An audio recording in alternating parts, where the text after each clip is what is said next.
Welcome to the Australian Property Investment Podcast with your host, Aaron-Christie David. Each episode, we ask an expert to share their key insights for aspiring investors to make confident property choices. G'day everyone, and welcome back to another episode of the Australian Property Investment Podcast, all about helping you make better property choices. My name is Aaron-Christie David. I'm the founder of Atelier Wealth, a mortgage broking business specializing in helping property investors. Each week, we invite a thought leader in their industry, an expert in their field, to come on so we can ask them the three biggest questions that investors ask us. We love when our guests have skin in the game, when they've tread the path and they can share their knowledge and impart their wisdom. And it's with a great pleasure that I get to introduce yourself. Julie Crockett, thank you very much for joining us. Oh, thank you, Aaron, for the opportunity of joining you today. No, thanks very much. Julie, you are the founder of Australian Property Investment Solutions. As mentioned, you do have skin in the game, which means you're an active property investor yourself, which is excellent. And you've also authored the book, How to Build a Rock-Solid Property Portfolio. So the inspiration to penning a book, is that client experiences? Was that your own experience? Talk us through a little bit about your journey there. Definitely, it comes from my experience as a property investor. I started investing in 2002, and the game has changed a little bit since then. But essentially, being a property investor entails a whole range of things, and to get it right and to build a rock-solid property investment portfolio, you really need to be accessing a whole lot of a different skill set to what you normally would do. So hence the book. And I guess the reason why I got investing in the first place was because I realized that, you know, we all have a use-by date. And once we have expended all our income and we've come to the end of our earning career, then, we need to live a lifestyle after that.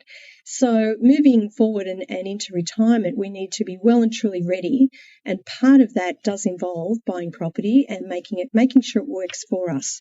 So I got started nice and early, and now I have great satisfaction and enjoyment in bringing other people to that same place of being financially secure. I love it. It's when I see people like yourself that are coaching the next wave of property investors, what I get a sense of that is the abundance mindset to go, I've learnt there is no shortcuts to investing in property, but success, it does leave clues, and you want to then pass the baton on to the next generation of property investors, which I'm sure you get a kick out of.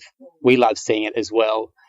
So I think it's the next generation that's really property is a great investment choice as well. And I mean, you've lived and breathed it yourself, haven't you? Yeah. Provided you get it right. Well, this is it. This is it. And it's there are risks and there are rewards when it comes to investing in property, doesn't it? Julie, one of the questions we've got is hotspots gets eyeballs. Like, it's one of those topics that trends really well, whether it's the magazines, whether it's online, for example.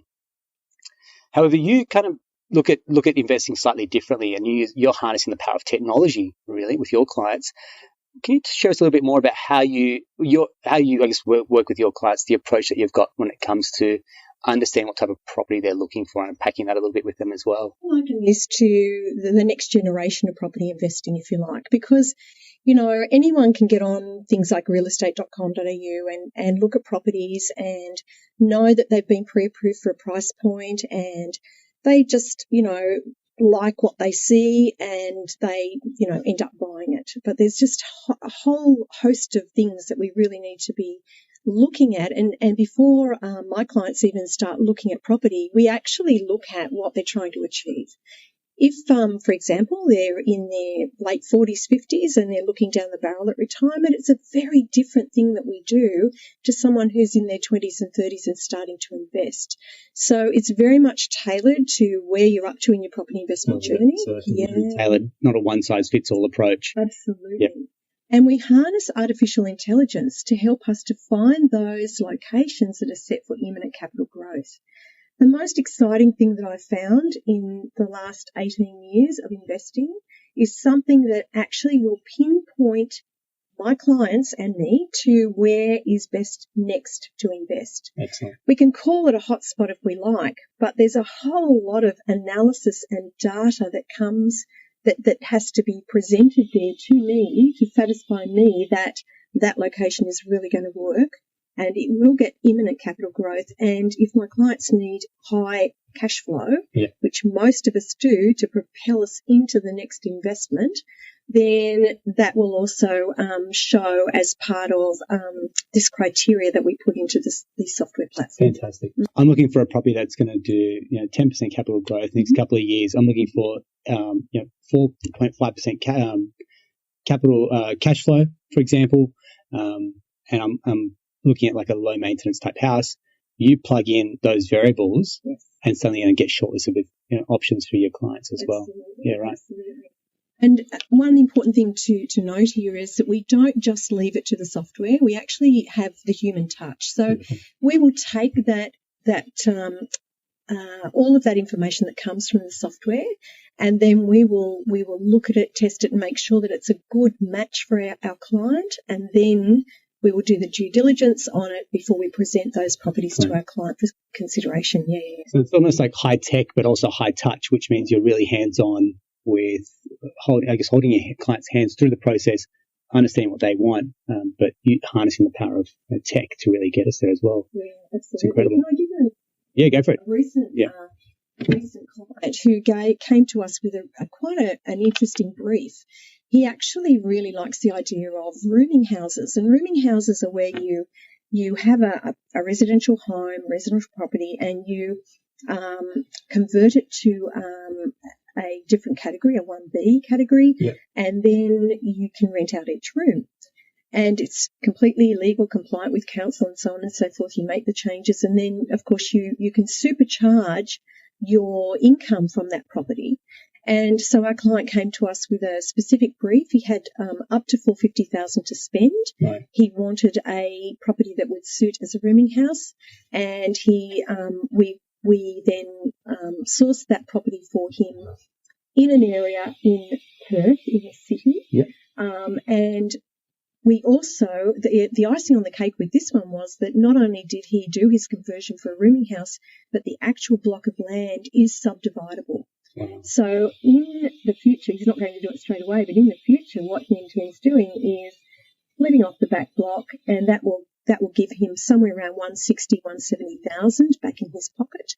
He set up the house as a rooming house, and that's generating $790 a week on a $450,000 purchase. And of course, the back block will return him, enough to then replicate the model, and for him to then buy another property using the reblock as his cash deposit. Yeah, exactly. Exactly. So we do that all the time for our clients. We're looking for the highest possible return that we can get on any given property. If the client knows what they want, fantastic. If they don't, we actually work through that with them. What's important to them in the next, say 3 to 5 years? What does their life look like? How are we going to then determine what type of investment is really going to fit in with what they need? Yeah. It is not a one-size-fits-all approach when it comes to investing. We keep going back to that because everyone's journey is just so different, what they want out of every property. Another question I want to touch on, Julie, is at the moment we're coming to, I won't say a challenging market, but we've had an enormous capital growth over the last few years across Sydney and Melbourne, doing a lot of the heavy lifting. And as we come back and the market comes back to a bit more of a normalized market, we've found people maybe retreating a little bit, particularly investors, or they're sitting this out and just waiting. It's a wait and see type approach. Real clarity after the election, after the Royal Commission, now things are starting to go back and loosening a little bit from a banking point of view and a lending point of view. What would be your feedback? You're a client that comes to you saying, look, I think I'm just going to wait and see, is a common approach at the moment. How do you coach them through that? Because it really is an emotional journey when they uncharted territories, when they're buying one of their first or second investment properties. How do you kind of navigate that and lead them as well on the journey? Yeah, look, great question, Aaron.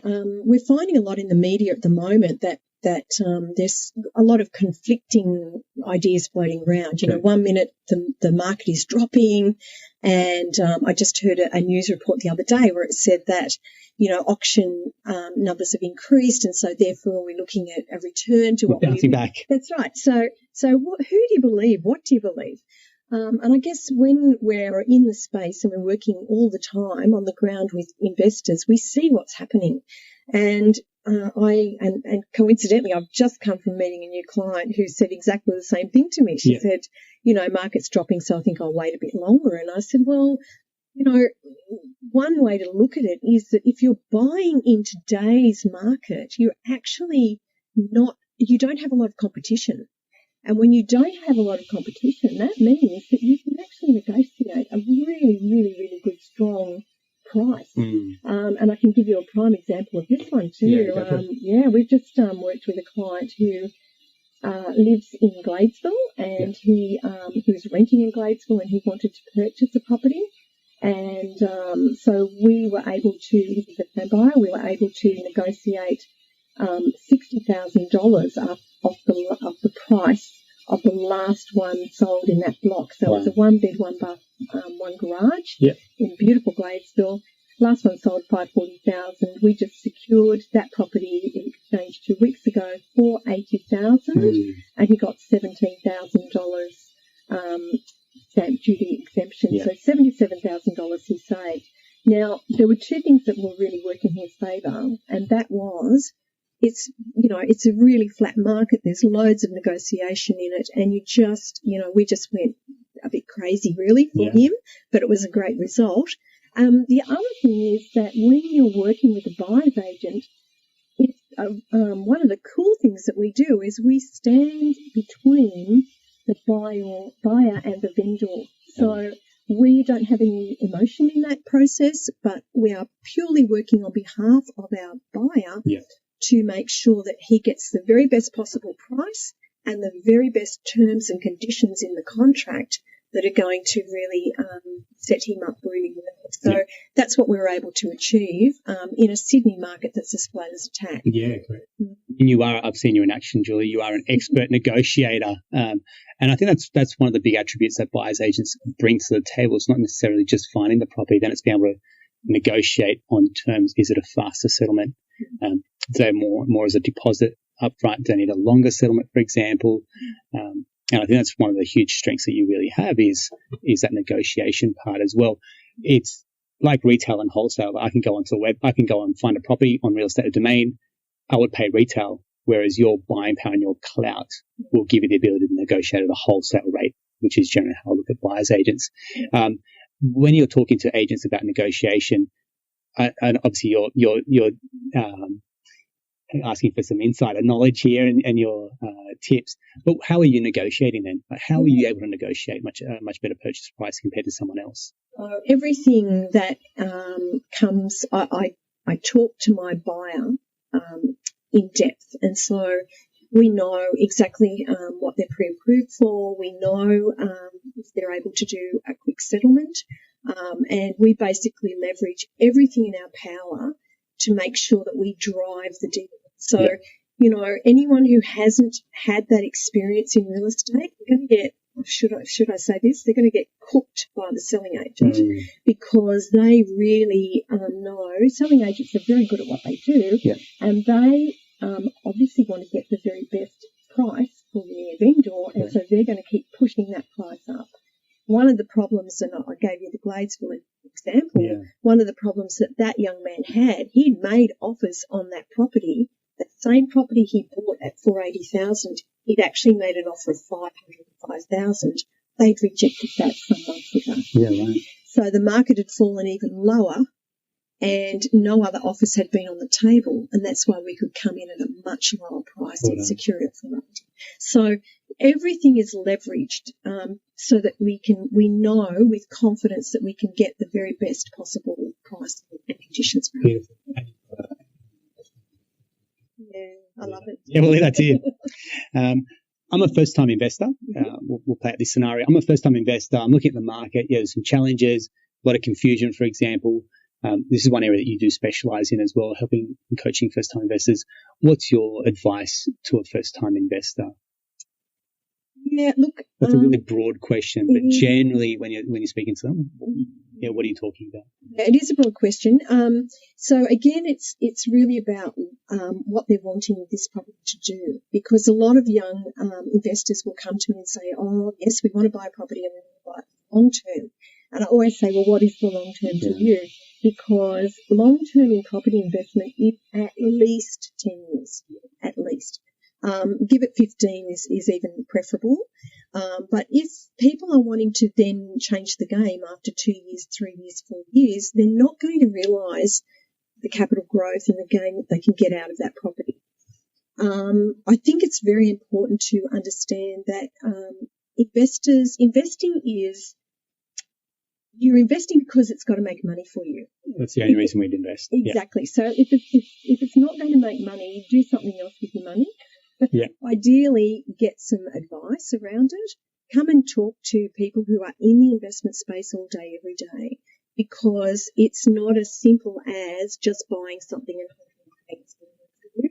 There's a whole team of people that we have that actually make this work. And particularly if you're building a property portfolio, and a lot of first-time investors want that. They say, yeah, we want 6 properties, we want 10 properties in 10 years, whatever it is. To make that happen takes a lot of planning and a lot of strategy. Yes. And if you buy wrong or incorrectly the first property, it can really set you up for failure, because the vast majority of Australians only ever have 1 or maybe 2 properties in their lifetime.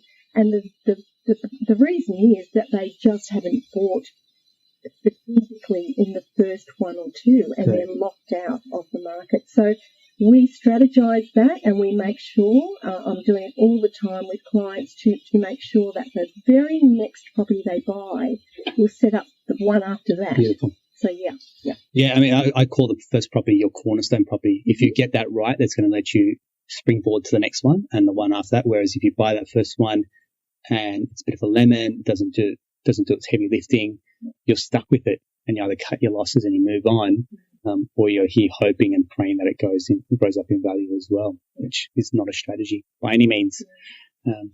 Julie, as always, you are a wealth of information, and thanks very much for sharing that with us today. If you found this episode helpful, feel free to reach out to Julie. Her contact details will be in the show notes.